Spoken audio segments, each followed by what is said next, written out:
Hello and welcome to my digital talk with my guest today, Tracy Shuchart.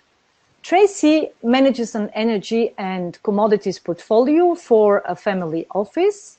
She has also recently joined Hedge Fund Telemetry as the energy commodities analyst.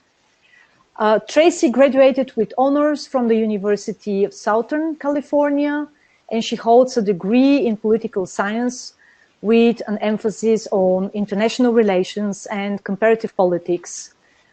The topic of our digital discussion today is global energy transition, or in the language of the Davos elite, the big reset in global energy. Now, there is no secret that the global system has been undergoing an historic energy transition driven by the decarbonization policies of the developed economies and their governments on the one side, but also the rapid advances in low carbon technologies on the other. I would like to discuss with you, Tracy, first and foremost, what the current large-scale shifts disrupting the global energy systems are, and what are the main geopolitical implications of the global energy transition from your perspective? Well, first, I think we need to look at what are the macro conduits for this sort of energy change, energy transition. For one, that's demographics. We have world population growth and urbanization. So we have geographic shifts in migration. World population right now is around 7.2. It's expected to grow to 9.2 billion by 2040. And urbanization share is going to rise with that from 56% to 64%. So with that, we're going to need more and more resources and new and creative ideas and solutions for energy, as our current systems are going to get bogged down. And this eventually leads to rebuilding of aging systems, say in the West, and then actually building out new systems in third world countries. In Africa, say in African nations. Then we also have economic forces. Those are the forces that bring governments, companies, and consumers to supply, convert, transport, use energy resources, dispose of those energies, market structures, regulatory structures, distributional and environmental consequences, and economically efficient use of energy. So we have our depletable or renewable, and then we also have storable or non-storable. And economics makes this more compelling for transition. For example, power producers switching from coal to say natural gas because it's become effective and cheaper than coal over the years. And transitioning also means it needs to be economically viable for countries, which is why we will see transition happening kind of in different stages across the globe. Then we also have socio-cultural forces, which are forces that affect societies, basic preferences and behaviors. People are part of a society and a cultural group, and that shapes their beliefs and values. So everyday routines, habits, aesthetic preferences, locked in logistics of consumption and mobility are very important features that constitute acceptance or resistance to this energy transition. Next, we have technological forces. So you have technology change, which is defined basically as a shift to a new production function, resulting in an increase in efficiency of a product or process. this is the main source of economic growth. In strictly economic terms, technological change is represented as a positive transformation, and that often arrives in waves of related innovation. For decades, technological process has contributed to major production gains, energy supplies, and improved efficiency in energy use. As we move to a low carbon economy, new technology and digitization will drive unprecedented change in the way that energy is created and used. We have ecological that are working right now. So these are natural forces in the macro environment, and these are very important because they're about natural resources, which we're talking about energy. Today we see environmental concerns that have grown strongly in recent years, which makes ecological force a crucial factor to consider right now. We are increasingly seeing government intervention as well in natural resource management. World air, water, and water pollution are at the forefront right now of the global policy, forcing companies more than ever to reconsider and implement environmental sustainability policies, not only in response to the government, but in response to consumer demands for environmentally friendly products. And then finally, we have political forces, which are also geopolitical, but we can kind of touch on that later. But energy decisions are influenced by political factors, and these include government structure, power balances, actions taken by politicians, and partisan-based or self-serving actions taken by the citizens. Not all governments are likely to respond in the same way to growing energy demands of their citizens. We find that democracies are likely to be more responsive to their citizens. However, this comes at a cost, growing strains on the environment, which need to be addressed. Therefore, you need to, understanding the variation of political systems to help identify why some policy proposals regarding energy transition are more welcome in some nations and less than others. And the key sources of domestic opposition and support might differ substantially across countries with different political systems, such as the difference between the West and India and China, for example. Which is why we will find that a one-size-fits-all solution is going to be very unlikely, and more innovative proposals will be needed to reflect the political constraints shaped by natural leaders in different kinds of political environments. So those are basic macro strokes of underlying this new policy, this new Great Reset, this new energy transition. Thank you, Tracy. Now, speaking of big reset in global energy, would mean, of course, that the one component which will be hard hit and is on the losing side, or at least it's meant to be on the losing side, is definitely the big oil. So I would like to address the trend regarding the big oil, and of course, how do you assess this, what is your anticipation, and how do you assess this particular trend, knowing that on the one side, we have all these decarbonization plans being announced since 2015.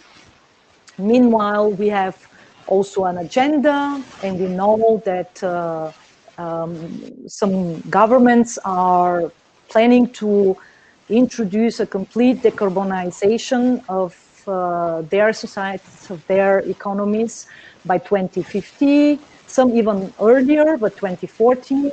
China announced, China joined officially and announced a complete decarbonization by 2060. So these are quite, long-term oriented agendas. On the other side, if you look what, for instance, big banks, let's say the last 2-3 years, the figures clearly show that the world's largest investment banks have still provided quite a lot of liquidity, billions of, if not trillions of financing for the fossil fuel companies, which also have been further expanding in new oil and coal and gas projects. And that happened actually following the Paris climate change agreement, right?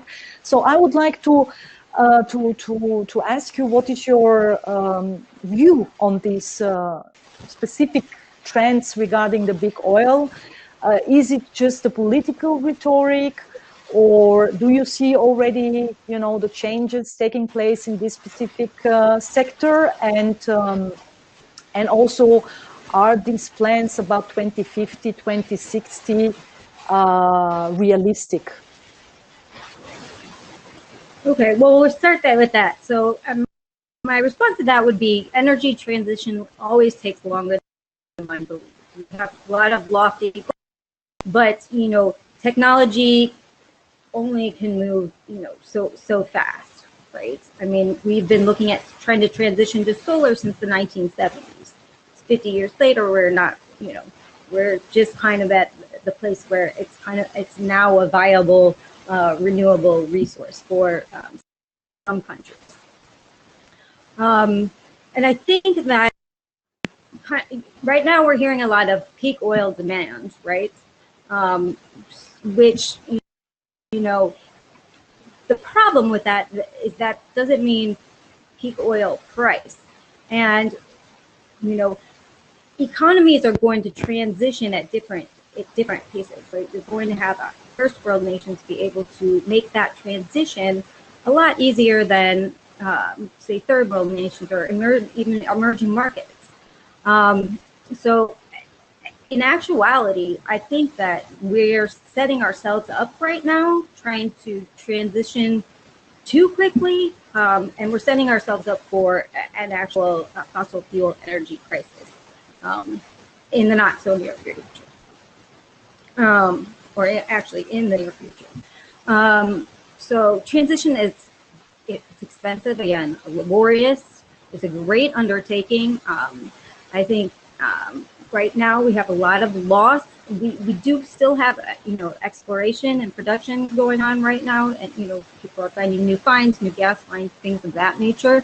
But if you take the industry as a whole, the global industry, loss of capital expenditure, loss of funding, policies such as banning federal fracking or banning drilling on federal lands, that includes offshore and onshore. That's going to lead the world to, I think, a supply shock as far as oil demand is concerned, because I don't think, again, transition is going to happen as fast as we think. And I think we will likely see a very big oil price spike. And we have to be kind of cognizant of that, because that would have a profound effect on a lot of economies, especially emerging markets, again, that are heavily dependent on fossil fuels at this point. It could actually cripple some economies that, and at the very least, will hamper growth. So we have to be forward and proactive in recognizing that the world's still running on fossil fuels right now. As much as we want that to change tomorrow, it's not going to change tomorrow. And, in that respect, moving on to the next thing is that where I consider a solution for this is natural gas. And I think that would play a crucial role in the future in this transition period because it's inexpensive and it's abundant. And we see places like the Middle East and the Eastern Mediterranean are putting a lot of money in that area, and they foresee this. So I think that's a good kind of transition step towards cleaner energy policy that works for all countries. Again, I just don't, as far as 2050, 2060, I just don't foresee an end to fossil fuels that quickly. Especially, we have countries like Germany, who ironically, are champions of the Green New Deal. They're adding coal capacity still. And then you have China, and China promises that, they're going to have energy transition, but again, they too are still adding coal capacity, and it's still a major portion of their outputs. I'm for new technologies, very excited. I want to be able to teleport someplace, but I just don't see, right? We're just not there yet. And I think fossil fuels will still play a crucial role for a bit longer than people anticipate. It's interesting that I think not so many people do realize that the world might be faced with a supply shock before there is a demand peak for oil. And before we move to other questions, I would like to also stress that I think it was a few years ago when, the climate pressure and the debate about the environmental repercussions from the exploration of fossil fuels was not so, intense like it is now. There was the former Bank of England Governor Mark Carney who actually announced that the world would need at least 7 trillion to fund global carbon reduction commitments if any climate goals were to meet, right? So then you mentioned the new Green Deal by the European Commission, and we already know that the so-called European Green Deal investment plan seeks to increase funding for this transition towards renewables by mobilizing at least 1 trillion of euro. So we have these sums, huge,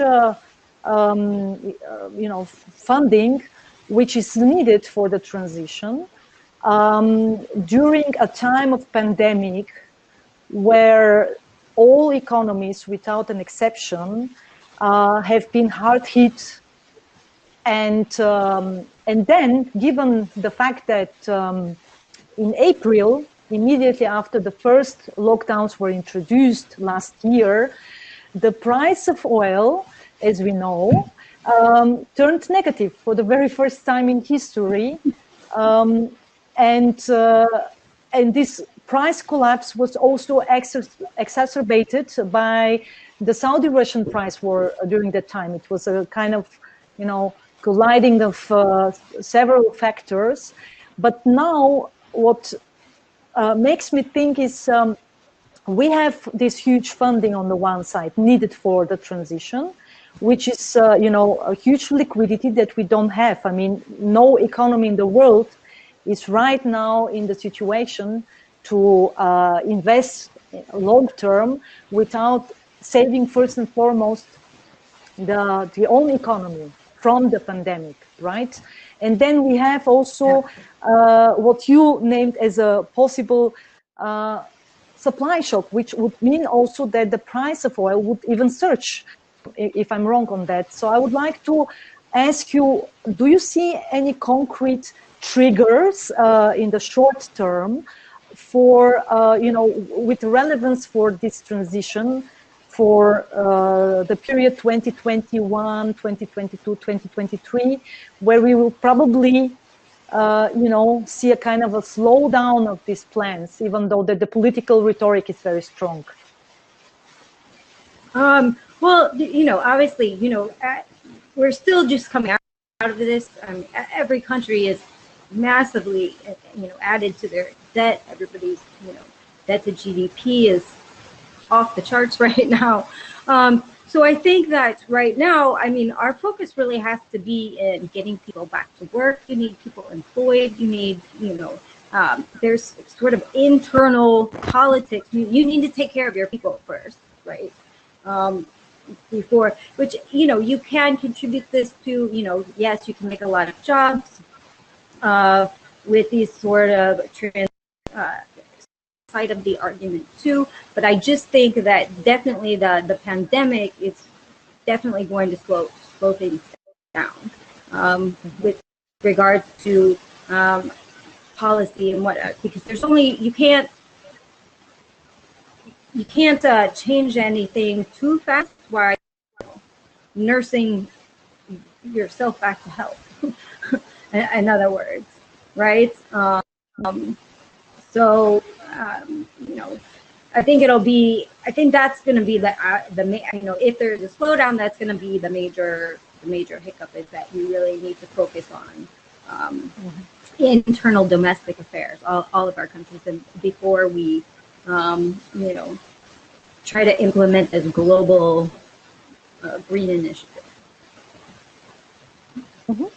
And you also mentioned gas, which is considered by many as the cleaner alternative to oil. Obviously, there is this anticipation that gas will play a major role or bigger role in the energy portfolio of many countries in this transitional period towards renewables or nuclear energy or any other cleaner alternatives.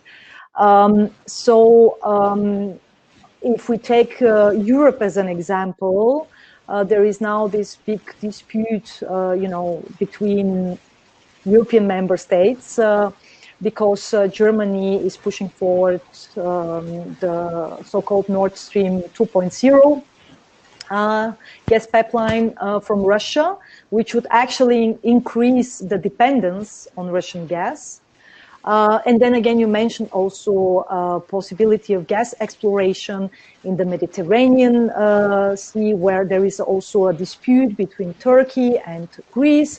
There are also future gas exploration possibilities also in the Black Sea. So obviously, and then there is also the case with the liquefied gas, with the LNG, where United States is also trying to become a factor, and is already actually a factor in, on the supply side, with even on European markets. For instance, Poland is such a customer for American LNG.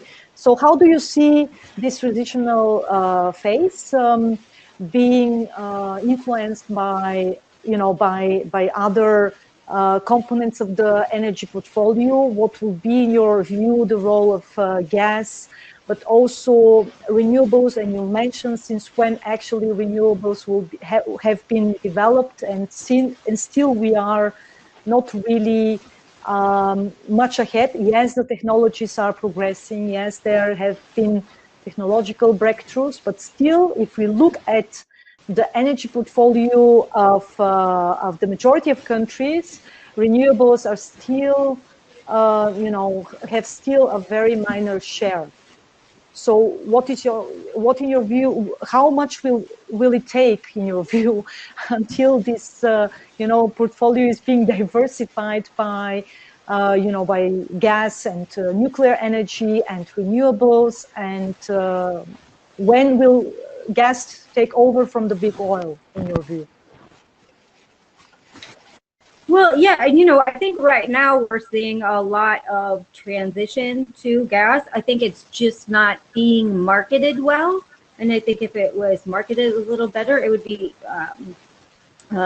it would take off a little bit more. But, we are seeing countries use more and more gas. Again, it's cheap, it's abundant. and it's a great transition. Instead of trying from, coal to hydrogen, there's a middle ground in there, right? That's cheaper, that's expensive, and that's why I think that it'll become more and more important in that transition, especially for Europe. As far as renewables are concerned, I mean, there's still the problem that, if the wind's not blowing and the sun's not out, you still need something to fill in that. We've seen here in the UK and California, because they don't have a filler, kind of a transition filler in their electrical grids, right? Which gas is a perfect backup for that, or a perfect transition for that, and especially for, again, poorer nations. As far as renewables concerned, I mean, I think we're building out, pretty, as quickly as you can. But again, yes, I mean, it's generally, well, in Europe, it's a lot more than the United States, where in the United States, it's only about 10% of the portfolio. In Europe, you have a lot more and whatnot. And I think nuclear is interesting because I think it's a very viable technology. I think there's been a lot of advance as far as nuclear energy is concerned, but for some reason it's just not. Everybody still thinks Chernobyl or something. Germany's shutting plants. Really, U.S. is shutting plants, and really we only see France that's really sort of embraced nuclear technology. But I do think that that is another venue that I think should go further, because there is new technology, and it's not like it used to be. Mm-hmm. Do you think that we might see technological breakthroughs in the next 5 to 10 years in one of these particular parts of the energy sector, where suddenly there will be a new way of energy exploration, or is it just too courageous to expect such development with the fourth industrial revolution? I think that in the next 5 to 10 years we'll find better solutions than even wind and solar. I mean, we've been trying wind and solar for a very long time, and it hasn't really taken off, and it hasn't proven to be completely 100% reliable. Even though there are good things about it, I don't want people to come back and say you don't like wind and solar. I love wind and solar. I'm just saying I think that there are better, more ways to. I think that we will be. We're starting to see more hydrogen, and things of that nature. So I think. I think technology is, its progression is not a constant. Generally, kind of when you go down that road, it kind of snowballs as far as that's concerned. So I think once we start to, get away from wind and solar and start looking at other technologies such as hydrogen or anything, like, of the like. Different kind of batteries, use of graphene. I mean, there's a whole lot of ideas out there. So I'm confident that within 5 to 10 years, we'll probably find something that probably is, better than what we're doing now. But will it be readily available? Probably not. Will it be readily available to be mass produced? Probably not.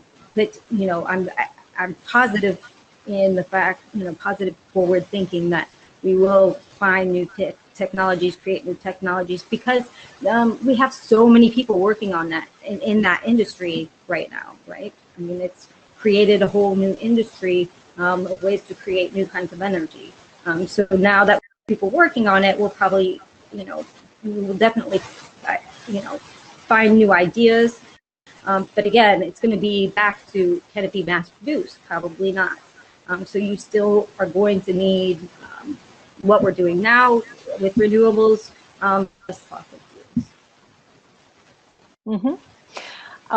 Now let's go to the other side of energy, which is the geopolitical aspect of energy. And as we all know, a lot of the military conflicts from the last decade, and of course in previous decades, but I would like to focus on the most recent one, have been linked to energy interests.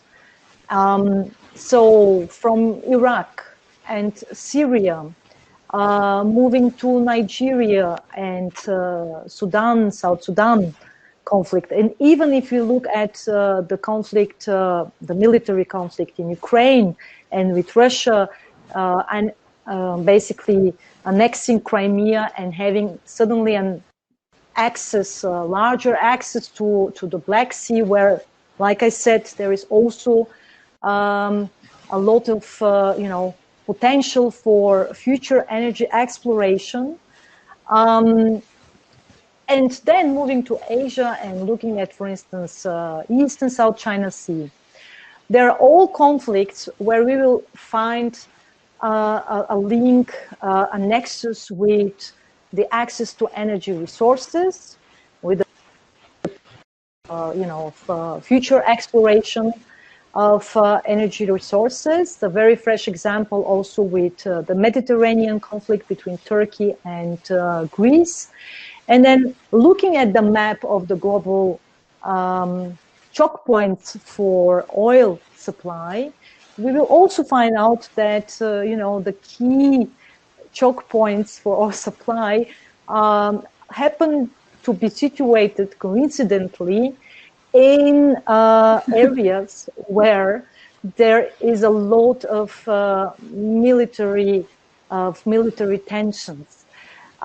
So, given that these realities, I would like to ask you about your assessment as to how geopolitics of energy will impact future conflicts and will also affect the global power competition.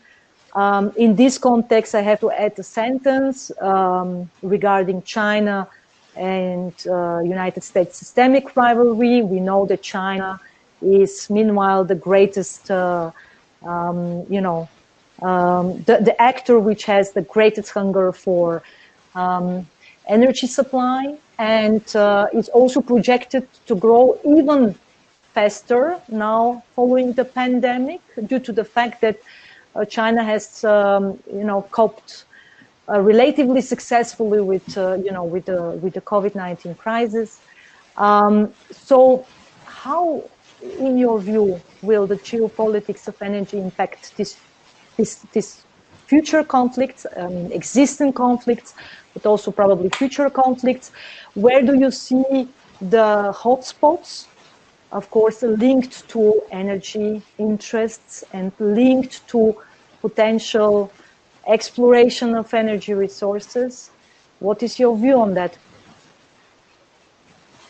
Well, first, I'm looking at different areas. So first, what I find interesting is we have the GCC bloc, right?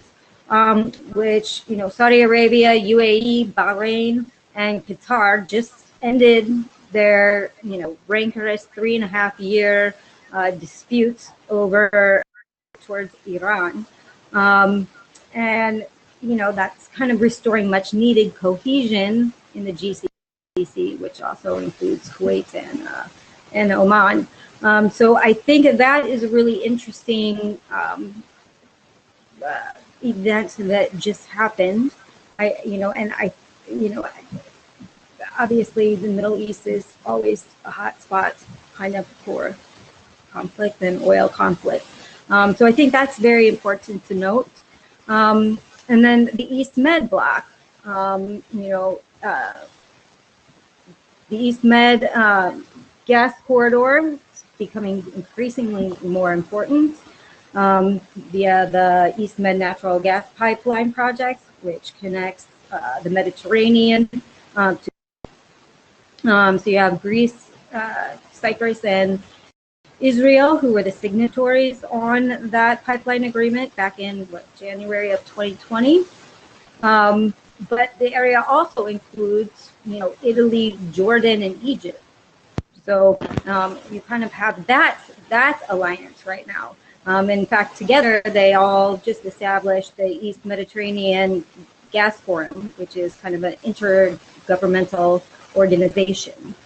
So I think that's another spot that I think is very important to note. I also think it's a very up and coming spot as far as gas exploration is concerned. Another very important area.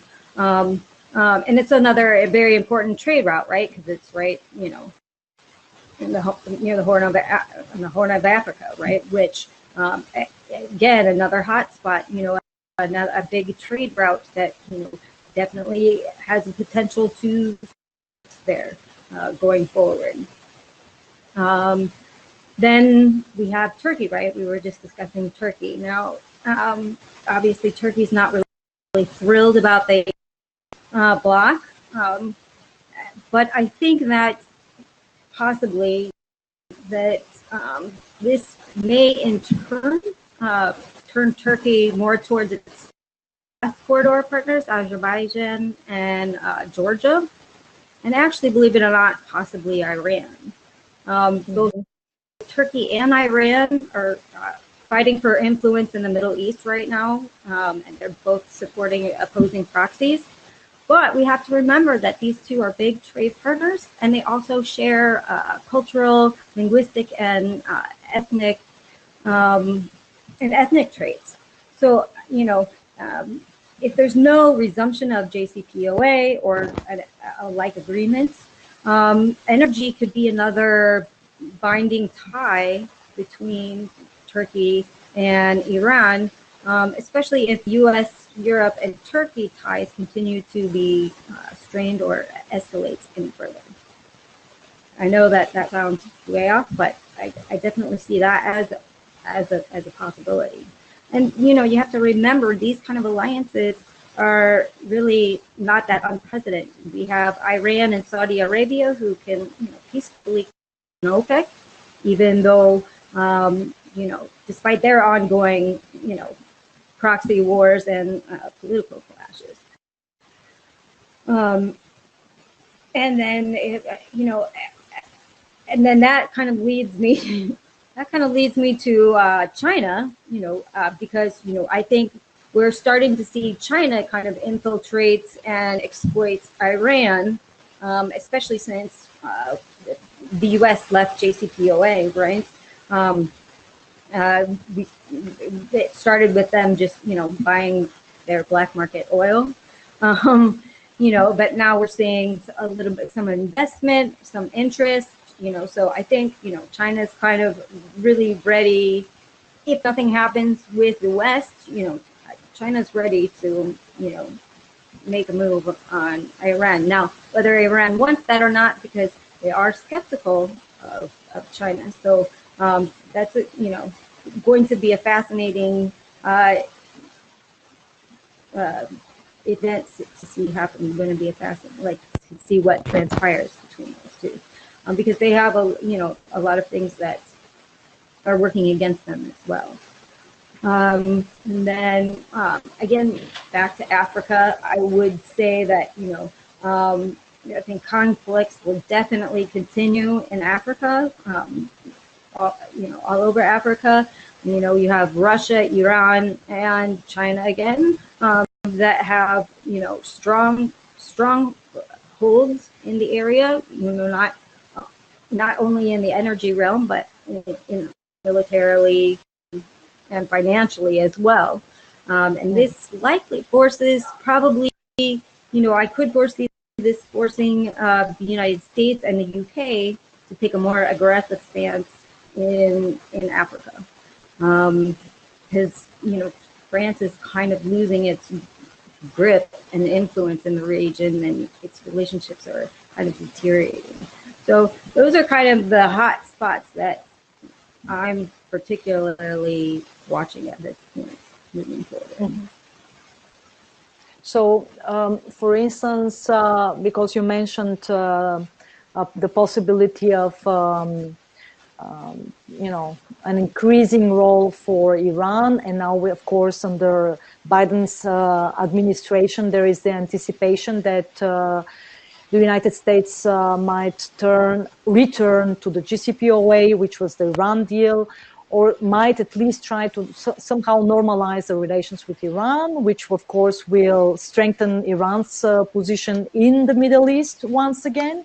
And then there was also the deal between Iran and China, which was announced last year, including also an agreement up to 280 billion of US dollars for developing Iran's oil and gas and petrochemical sectors. Of course, this is a sum which, currently looks very unrealistic due to the pandemic and and the economic situation, but still it has to be taken into consideration. One potential hotspot I would like to address, I would like to hear your opinion on this, is South China Sea. We know that China is still very much dependent on supplies, on energy supplies, and the access to South China Sea, the control over the South China Sea, and certain, parts of it would also give Beijing the opportunity for future exploration of energy resources. Do you think that this might turn into a potential hotspot? So far, it is a low-intensity conflict with the neighbors of China, but do you think that because of, the necessity for, energy resources, but also in order to provide freedom of, navigation, and to provide a kind of a China's control over this maritime routes, which have to also, which happen to be also the maritime routes for the oil supplies to China. Do you think that this might also turn into a hotspot in the next, let's say, 5 years? Absolutely. I mean, it's definitely, it's been brewing for a very long time, which, we've seen recently, Five Eyes, we see the Quad Alliance, so, that is definitely a focus, in that area. And there is definitely potential for relations there, especially with regards to Taiwan. So, I mean, I definitely think that's, one area that everybody should be focused. And obviously the West is focused there, plus Japan, with these newer alliances made politically and militarily, which actually, that's another interesting geopolitical factor that's kind of emerged from the Quad Alliance. That not only is it a kind of political military alliance, it's actually turned into an energy alliance, where we just recently had an agreement for Australia to lease out the US SPR. Same with India. It strengthened, U.S. energy ties with India. We're exporting a lot more than, natural gas and oil. So that is sort of a separate alliance that has kind of organically grown from political military alliance. Mm-hmm. I'm receiving questions from the audience. I would like to ask some of them because I think that they are also very interesting and related to our discussion. One is about the future U.S. role as an energy supplier. Where do you see actually such role for the United States? I mean, this transition from the last few years towards being also a supplier has certainly, influenced, have certainly influenced the global affairs, and it's also helpful for at least American partners and allies to diversify their energy portfolio to some extent. So how do you assess the US role as energy supplier is one question. And then there is a question about Europe. Do you see the energy dependence on Russia that it's going to increase, or how can actually Europe decrease this energy dependence on Russian gas? What would be, potential other suppliers? And if let's say, I would add to this question, if we take Iran, for instance, as a potential, supplier on the European market, to what extent will this actually affect also the current geopolitics in the Middle East, in your view? Okay, that's a lot. Well, we'll start with the U.S. As you know, it was the Obama administration that opened up the exports for the United States, which sort of kicked off, the whole, which helped the United States grow as an energy power in the world, The thing that I see with the United States energy is concerned is, well, first, we're never getting it. I think the most that we produced, I think we were at 12.85 million barrels per day. I don't really see to that. Not with, the current CapEx and funding, and for a myriad of reasons, a myriad of technical reasons, we just won't be able to get back to that sort of output. So that puts the U.S. at a disadvantage a little bit in the fact that, now we stopped the Keystone pipeline, right? Which means that we may have to become more dependent on Middle East, because it's heavy crude. So we're going to have to get it from Colombia or the Middle East. So it's more expensive. We're going to have to import more. We won't be a net. It's a possibility we might not be a net exporter. So right now we're in a very interesting time for U.S. energy. Moving forward, we'll have to see, what policies and what legislation is put into place, because that will directly affect the future of U.S. energy. My hope is obviously that he will remain somewhat pro-energy. I mean, it's a lot of money, right? Exporting oil is, that's a lot of money coming into the country. Toss that aside, could be detrimental to, things that, to an income for a nation, right? Because you don't really exporting nation. And then as far as, if we go to Europe now, and relationship with Russia, the thing with Russia is they're very aggressive as far as their energy policy and their intent to continue,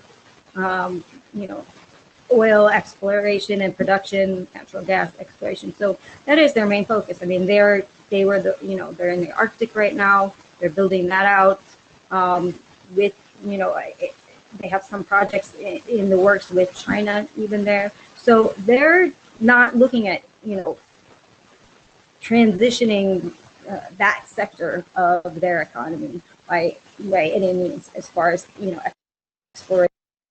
So, they're, in my opinion, probably only going to grow larger as a dominant force in the oil and gas industry, because that is their objective. As far as Europe is concerned, unfortunately, it's cheap to get it there compared to trying to get it from the United States. And if the United States is on the decline, Russia, unfortunately, is going to be one of those cheap, easy partners. So trying to get away with that, then you have to look at then what, China's not really a big exporter. You can't go there. You have, the Middle East, and then, again, then you have the East Med corridor, right? That can also go to Europe via Greece or Italy. So those are really the only two choices. So if you want to get away from Russia, you're probably going to have to go towards East Med assets. Mm-hmm. There are two questions regarding, one is regarding the decision by Biden to scrap the Keystone pipeline. What is your view on how this will actually impact not just relations also with Canada, but also the kind of the energy portfolio of the United States? What kind of impact do you see following this decision? And then there is a question about OPEC. What will be the role of OPEC in 2021?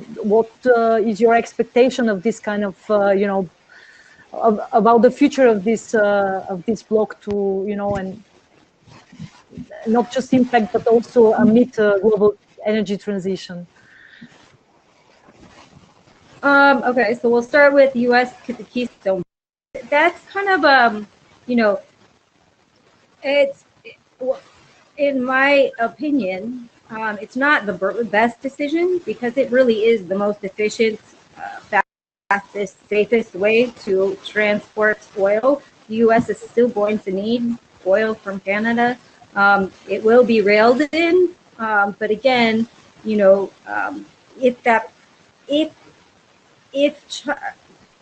that's dependent because if Canada decides that they want to build out Trans Mountain to the east and start selling their oil to China, then the U.S. is going to have a problem because the U.S. then is going to need to get it from somewhere else. I'm not saying that's going to happen. Those are just scenarios that you have to sort of anticipate. It could happen. And there's a lot of problems with Trans Mountain as far as logistically getting it done and getting, 139 indigenous tribes to sign off on it, and it's been in the works for years.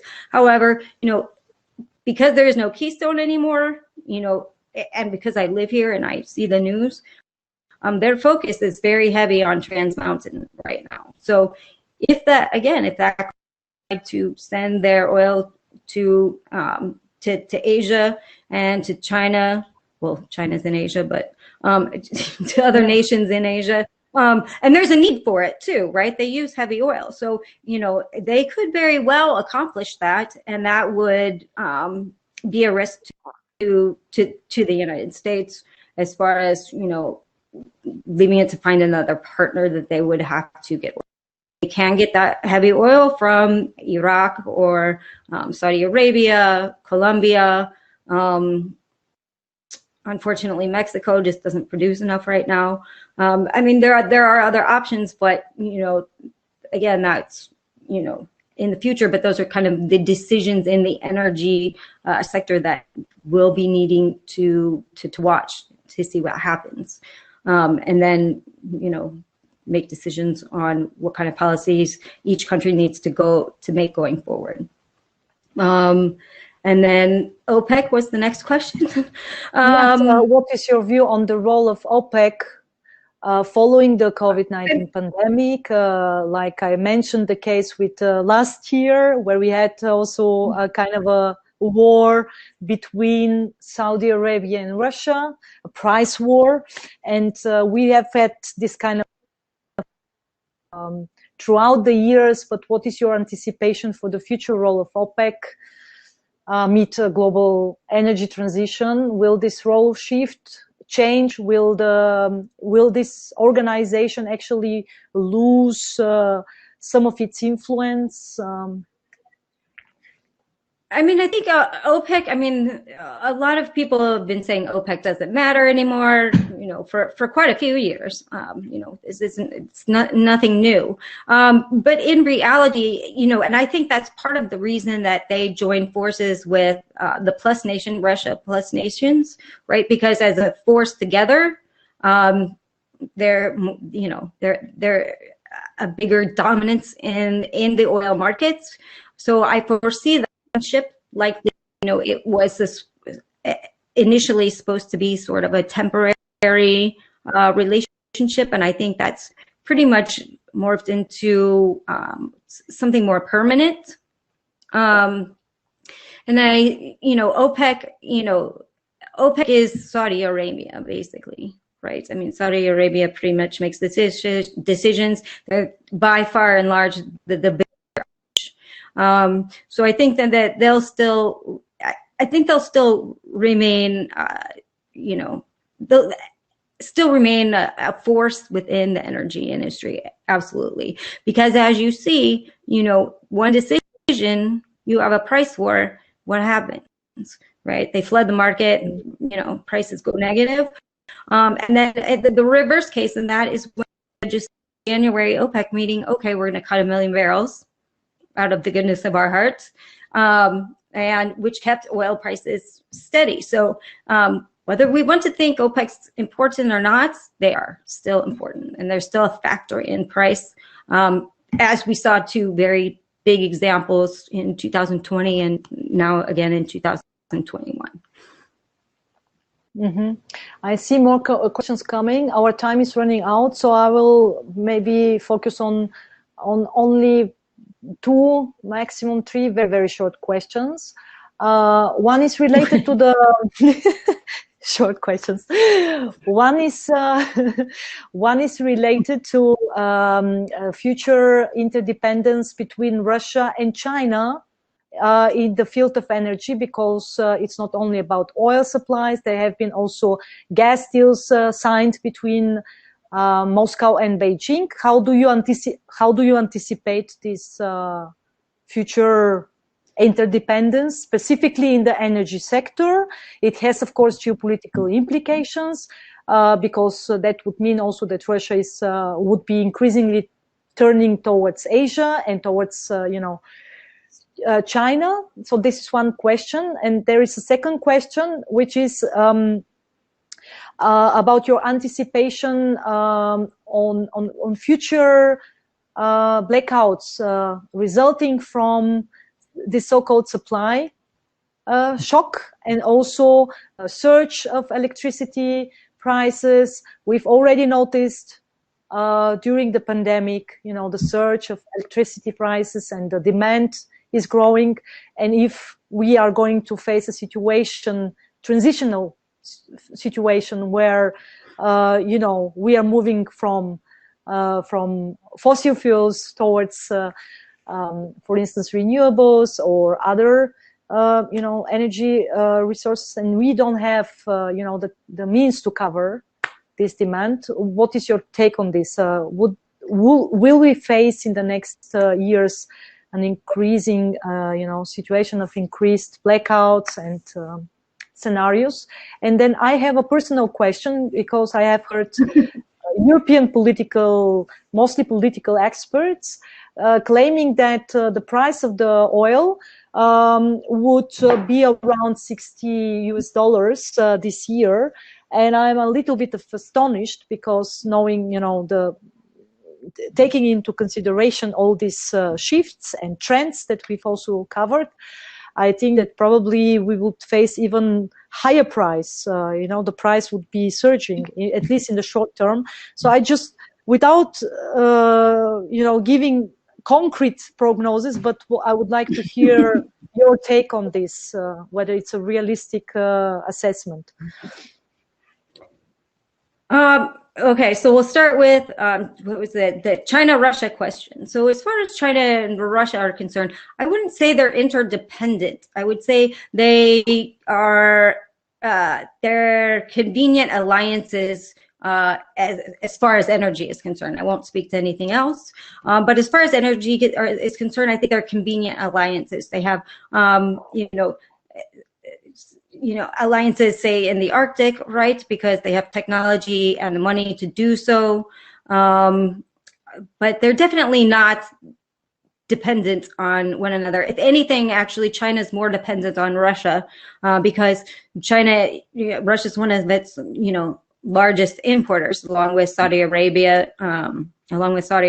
So, really, China is more dependent on Russia in this particular situation, talking about India. And I think they're business partners of convenience in places like the Arctic.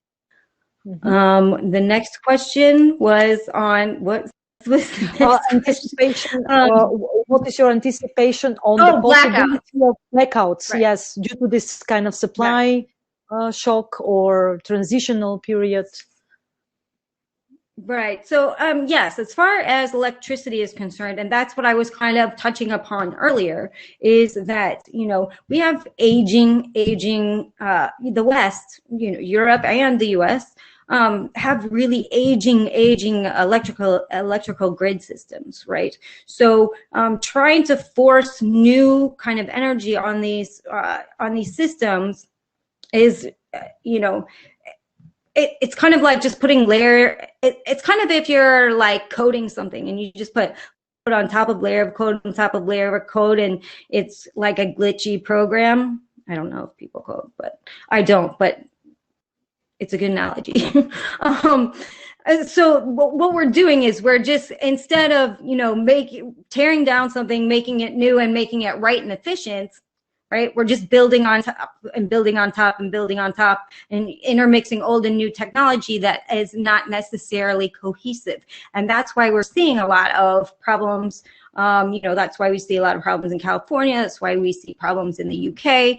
And yes, I foresee as, we integrate, we don't really take like the bottom-up approach and kind of redo these grid systems. I think we're definitely going to have a lot of problems as we start integrating new technology with old technology. Mm-hmm.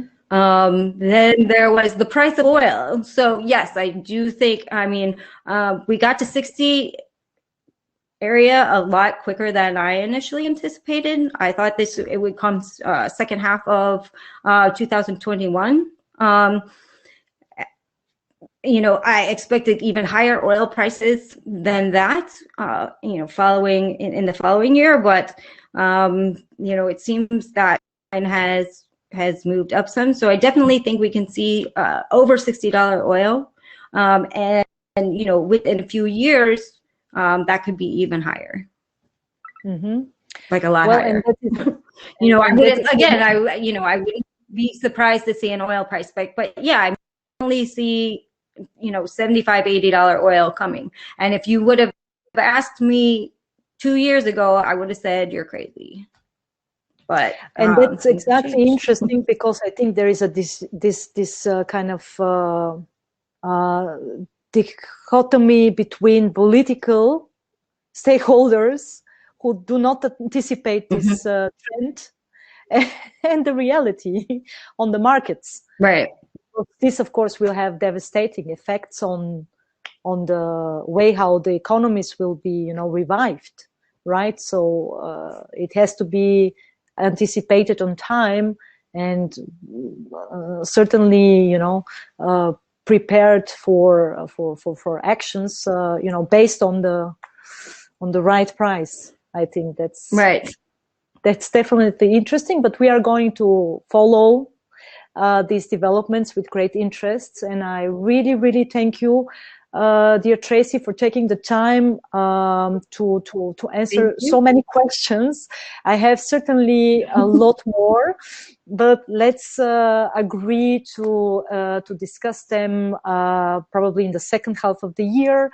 I am quite sure that Perfect. a lot of changes are going to take place in the meantime, and we are observing a very, very high volatility, not only in the global affairs, but also in the markets. Absolutely. So a day feels like a year. So when I say in a half of year, it probably would feel like a decade. So thank you very much. Thank you for having me. And I stay enjoyed it. Safe and sound. You have a real And you? Canadian winter right now, so stay safe and sound during the pandemic. Will And do. Well, I'll have to come to Austria as soon as we can fly again. You're warmly welcome. And let's hope that second half of the year will finally witness a kind of relaxation of lockdowns and also, travels, and we can finally enjoy some kind of normality. I absolutely.